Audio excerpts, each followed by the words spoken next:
간밤에 나왔던 글로벌 이슈들 함께 전해드리도록 하겠습니다. 오늘의 핵심 키워드는 혼란 같습니다. 여기저기서 나오는 침체 우려에 대한 경고들 하나씩 전해드리겠습니다. 먼저 대표적인 큰 은행들의 전망을 한꺼번에 모아봤습니다. 모두 경기 침체에 대해서 이야기를 하는 듯한데요. 먼저 JP모건에서는 6개월에서 9개월 안에 미국의 경기 침체가 빠지며 S&P 500이 20% 더 추락할 가능성이 있다고 말을 하네요. 그리고 골드만삭스는 내년 미국이 경기 침체에 빠질 확률은 30%에 달한다고 말하고 있습니다. 마지막으로 모건 스탠리도 보겠는데요. 향후 12개월 내에 침체 국면에 들어갈 가능성은 미국이 35%라고 평가하고 있습니다. 이 기저의 공격적인 긴축으로 강달러를 고수하고 있는 미국의 연준이 있습니다. 그리고 연준으로 인해서 신흥국 경제 위기 우려는 점점 더 커져만 가고 있는 상황인데요. 아무래도 강달러에 취약한 신흥국의 자본 유출 가속화가 가능성이 더 현실화될 수 있기 때문으로 보입니다. 다른 국가 상황을 고려하지 않는 연준의 금리 정책에 대해서 해외는 물론이고 미국 내에서도 비판의 목소리는 점점 더 커져만 가고 있습니다. 올해 노벨 경제학상을 공동 수상한 벤 버냉키는 전 연준 의장이기도 한데요. 그는 수상 소감에서 연준이 인플레이션을 낮추는 연착륙을 시도하는 것에 대해서 매우 어려운 도전이라고 말하고 있습니다. 유럽에서는 유럽연합의 최고위급 인사가 이례적으로 연준을 공개 지적합니다. 호세프 EU 외교 고위 대표는 이번에 세계 은행들은 연준을 따라갈 수밖에 없는데 연준이 너무 무책임하게 도미노 금리 인상을 부추기면서 경기 침체를 더욱더 앞당기고 있다고 말을 합니다.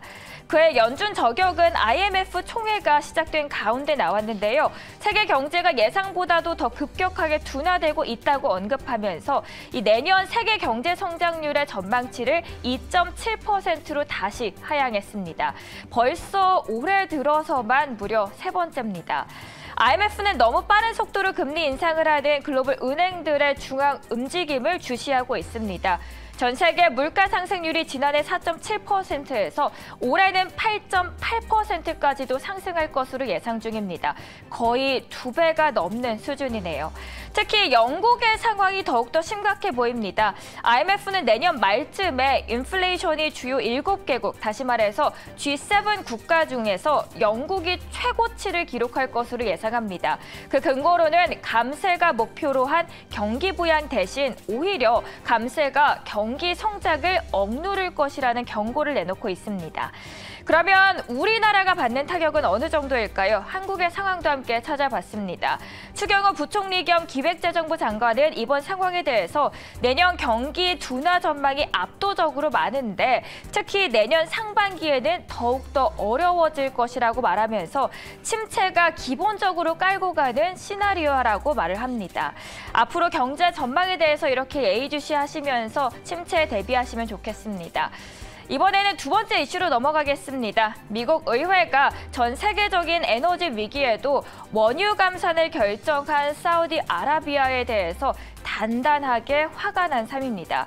로버트 상원 외교위원장은 사우디가 우크라이나를 침공한 러시아를 돕겠다고 하는데 비난하면서 조 바이든 행정부의 무기 판매를 포함해 사우디와의 모든 안보 협력을 중단하라고 요구했습니다. 그리고 위원들은 후속 입법 논의에 착수를 했습니다. 왠지 미국과 사우디아라비아의 동맹 관계가 점점 파국으로 깊어지는 듯한데요. 이번 감산 결정은 미국은 러시아와 함께 이번 감산 결정을 주도한 사우디에 대한 배신감을 감추지 못하고 있습니다.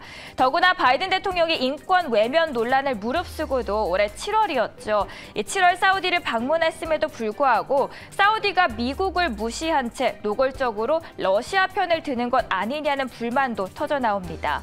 더힐에 따르면 산유국들의 감산 결정은 고유가로 푸틴의 전쟁 수행에 금전적으로 뒷받침할 것이다라고 이야기를 합니다. 사우디도 이번 미국의 결정 영향을 안 받을 수는 없을 것 같습니다.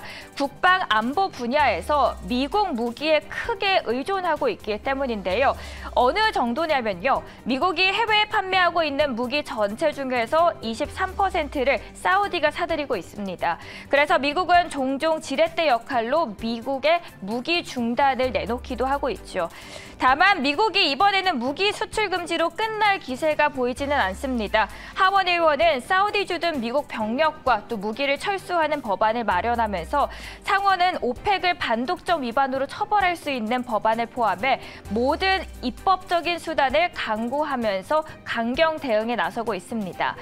미국이 이토록 예민한 건 다음 달 있을 중간 선거의 지지율 때문이기도 하죠. 외신에서는 휘발유 가격이 상승하면 중간 선거를 앞두고 있던 바이든 대통령과 민주당에게는 큰 부담이 되고 이 선거는 지정학적 리스크까지 영향을 미칠 것으로 보고 있습니다.